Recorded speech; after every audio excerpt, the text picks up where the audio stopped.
সাধনাতা বিশ্বচরণে প্রণাম জানাবো নিষ্কাম ব্রতধারী শ্রী শ্রী ফায়দা স্নেহময় ব্রহ্মচারী শ্রীচরণে। আর প্রণাম জানাচ্ছি বর্তমান অখণ্ড সংঘের প্রধান শ্রী শ্রী দাদামণি শ্রীচরণে। উপস্থিত সকল গুরুভ্রাতা ও গুরু ভগিনীদের আমার সশ্রদ্ধ জয়গুরু সম্ভাষণ এবং এই ধ্বনি যে প্রান্ত পর্যন্ত পৌঁছচ্ছে সবাইকে আমার জয়গুরু। আজকের এই মহতী অনুষ্ঠান শুরু হয়েছে সকালবেলা প্রাতে 8টার সময় সমবেত উপাসনার মধ্য দিয়ে। তার আগে অবশ্যই নাম মাহাত্ম্য হয়েছে, সকালবেলা অখণ্ড সংহিতা পাঠ হয়েছে। তারপর আমাদের মহানাম হরিওম মহানাম সংকীর্তন, পল্লীবাসীর প্রকৃতি কাঁপিয়ে তার ধ্বনি চতুর্দিকে ছড়িয়ে পড়েছে। সেই মহানাম সংকীর্তনের ধ্বনি পূর্ব মেদিনীপুর ওপারে পশ্চিম মেদিনীপুর সর্বত্র মথিত হয়েছে সেই হরিওম মহানাম সংকীর্তন। এর সুদূর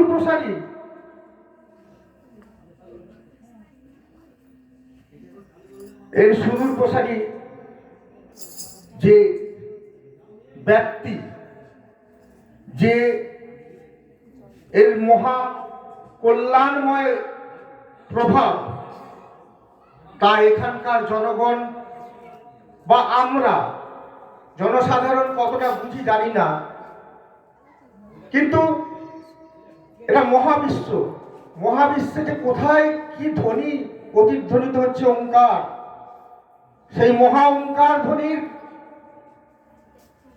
চতুর্দিক মথিত করে জগৎ মঙ্গলের সংকল্প নিয়ে তার ধ্বনি জগতের কল্যাণ তো সাধন করবেই।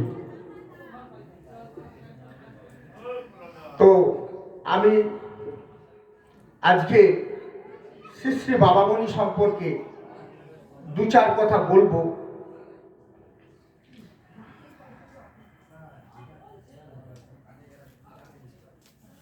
ওম অসতো মা সদ্গময় তমসো মা জ্যোতির্গময় মৃত্যুর মা অমৃতং গমময়।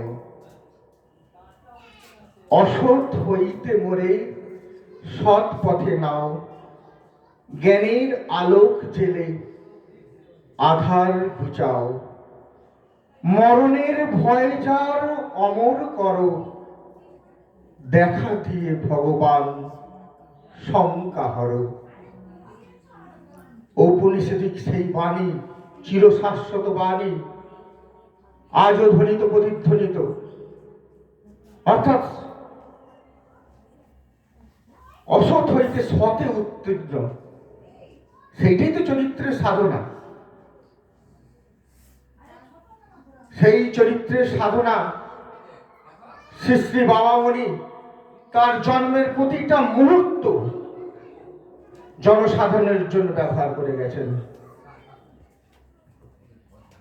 তিনি ছিলেন কর্মযোগী, তিনি ছিলেন স্বাবলম্বনের মূর্ত প্রতীক। তার মধ্যে অপূর্ব তেজময় এক শক্তি,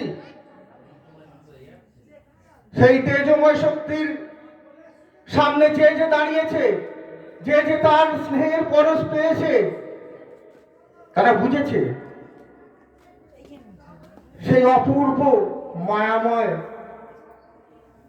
স্নেহময়, করুণাময় তার আদর স্নেহ। তিনি সুকুমারমতি ছাত্রছাত্রীদের শৈশব থেকে কৈশোরে যারা উত্তীর্ণ হচ্ছে, ফুলের মতো যেমন ভাবে বিকশিত হয় সুন্দরভাবে, ঠিক সেই রকম ভাবে সেই ফুলের প্রস্ফুটিত রূপ তিনি সমাজে দেখতে চেয়েছেন। এই সুকুমারমতি শৈশব ও কৈশোর জাত কিশোর কিশোরী দের মধ্যে তিনি আনতে চেয়েছেন ব্রহ্মচর্যের সাধনা। ব্রহ্মচর্য কি? ব্রহ্মচর্য হচ্ছে যে জীবনের উত্তরণ, অর্থাৎ জাগরণ, সংযমের দ্বারা নিজের ভালো ভালো গুণগুলোকে বিকশিত করা। এই হচ্ছে ব্রহ্মচর্য সাধারণ অর্থে। সেই জন্য তো তিনি চিত্র নয়, চেয়েছেন চরিত্রের সাধনা। চিত্রের পূজা চাননি তিনি চেয়েছেন চরিত্রের সাধনা। তিনি সংস্কারগুলোকে আরো সুন্দরভাবে মানুষের মধ্যে যাতে প্রভাব ফেলাতে পারে, সুন্দর সংস্কার যা আমাদের চরিত্রকে গঠন করে। যখন সংস্কার শুভ হয় তখন চরিত্র সুন্দর হয়।